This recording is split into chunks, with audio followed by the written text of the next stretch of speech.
for many reasons that don't seem to make sense. Well, I guess it makes sense if you understand that Democrats, historically speaking, but definitely as of recent years, have been operating purely on rhetoric, purely on rhetoric, in which, for whatever reason, they have presented themselves, definitely as of recent, as a anti-drug war party, which you think that a lot of people would see that just cannot be the case, because there hasn't been, I mean, you talk about with marijuana and everything, well, that's really it. There hasn't been a whole lot of decriminalization efforts either. Now, this isn't ahistorical, by the way. This is something that has always been the case when you look at the drug war and the history of it, particularly in this country. A lot of it has been facilitated by Democrats. Not only that, I mean, with this recent administration, it's not even just with the Crime Bill Joe. It's also with the fact that, you know, even your beloved Kamala Harris was gelling black folk like it was going out of style, and non-black folk as well. But rhetoric is all that matters to a lot of people. So when they hear someone actually speak as if they're favorable, and, you know, for some reason, you get Kamala Harris lying through her teeth talking about she was smoking weed, listening to Tupac or whatever. Oh man, as a lady's cringy as I don't know what. Nonetheless, here we are with another example, or rather the latest example of them. Really, this is drug war bullcrap. Okay, now I'm not saying this to act as if the Republicans haven't been complicit. They absolutely have. I mean, we talk about the last administration, and this whole e-cigs and all of that sort of stuff. Like this like they do the same stuff. But what I'm saying is like there are people that are under this moronic idea and this moronic impression that the Democrats somehow are better, or like much better. Let's say that. We have the latest example, which you probably heard by now, is that the FDA, as well as other little 3-letter acronym alphabet groups that shouldn't be a thing, which you get to dictate how entire swabs of the geographical area with 300 something million people and how they must do certain things, which is nonsense. It needs to be abolished. Yet another example of this is that now they're going to ban, they're pushing towards banning both flavored cigarettes and such, and cigars as well. So it sounds like stuff like Swisher Sweets are going to be banned as well, but in addition to menthols. So those are not going to be a thing. We got a couple of quotes here that we're going to go through as well. This is coming from acting FDA Commissioner Janet Woodcock. What a name, and you deserve it too. Banning menthol, the last allowable flavor in cigarettes, and banning all flavors in cigars will help save lives, particularly among those disproportionately affected by these deadly products. This is hilarious. With these actions, the FDA will significantly reduce youth initiation, increase the chances of smoking cessation among current smokers, and address health disparities. Oh man.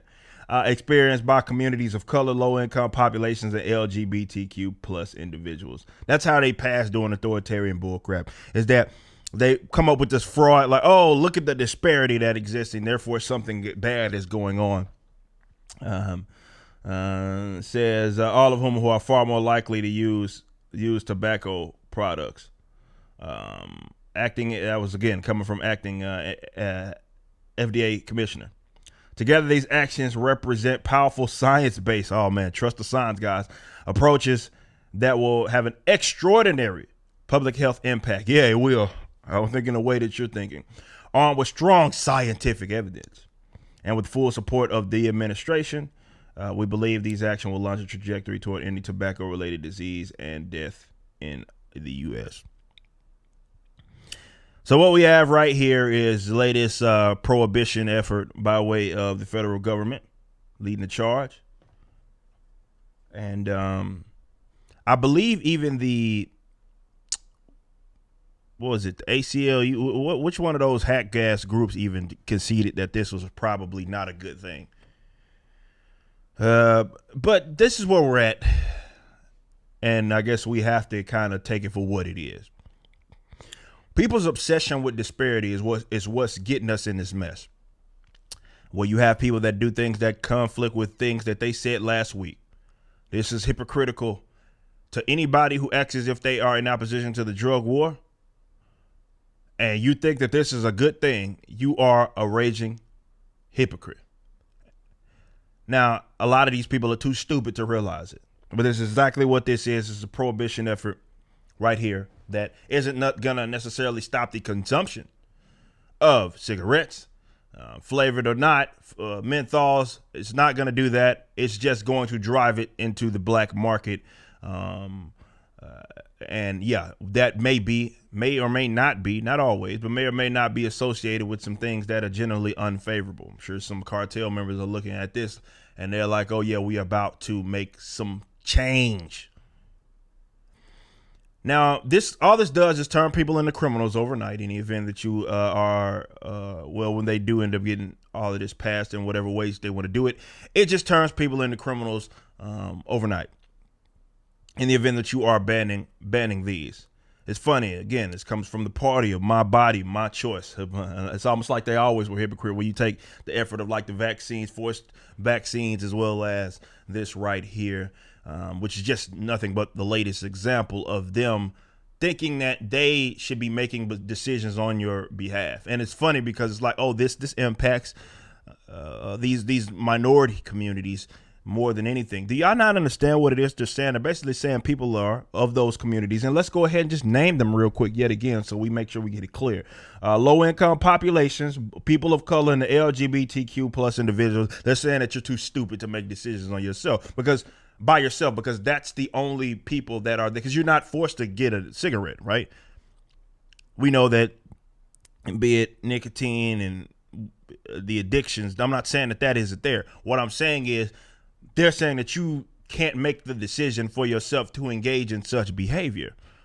So all of those groups, remember, they're the ones that are saying this, and because they are so consumed with disparity, they are the ones obsessing over this. You need to read between the lines in terms of what it is that they're saying, right?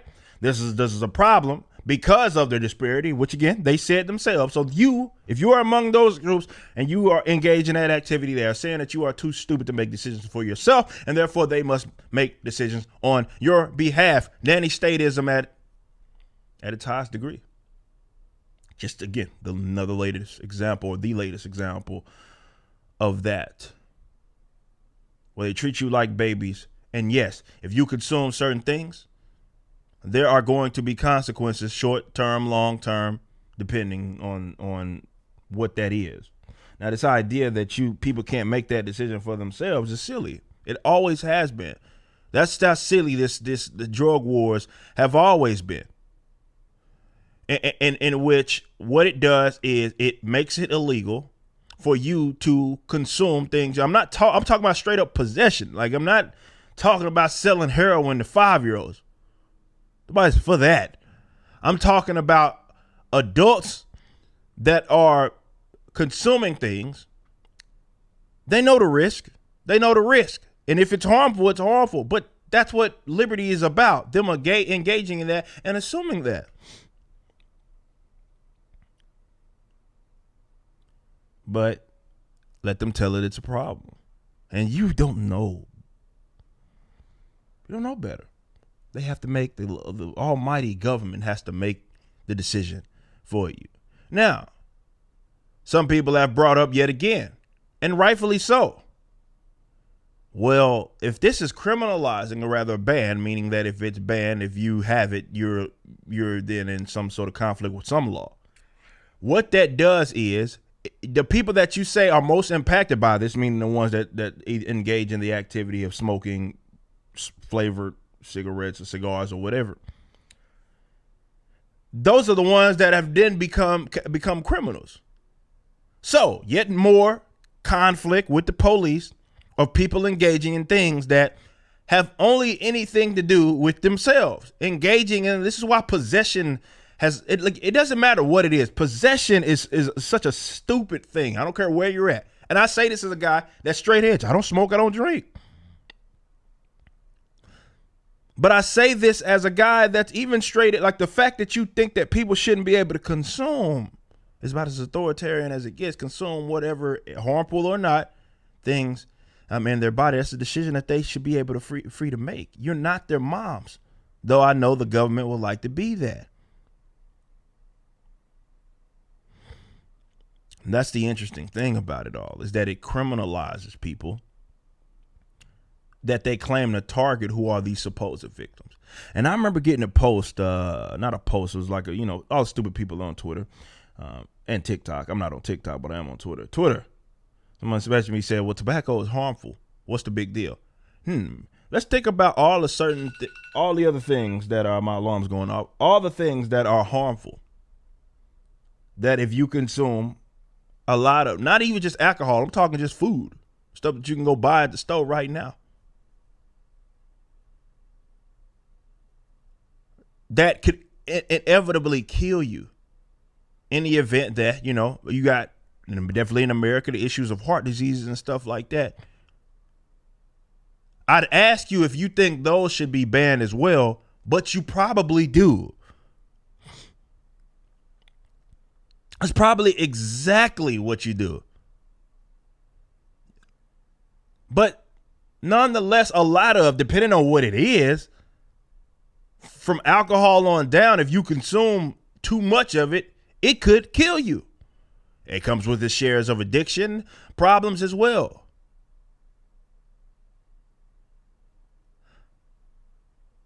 All of that comes with this. It comes with those issues.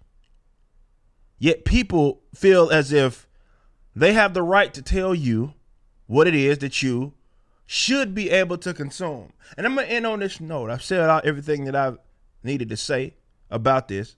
I'm going to end on this note. Isn't it something that people that generally are going to support this are the same, and basically what they're saying is that the government should be making decisions on your behalf because, tobacco is bad for you.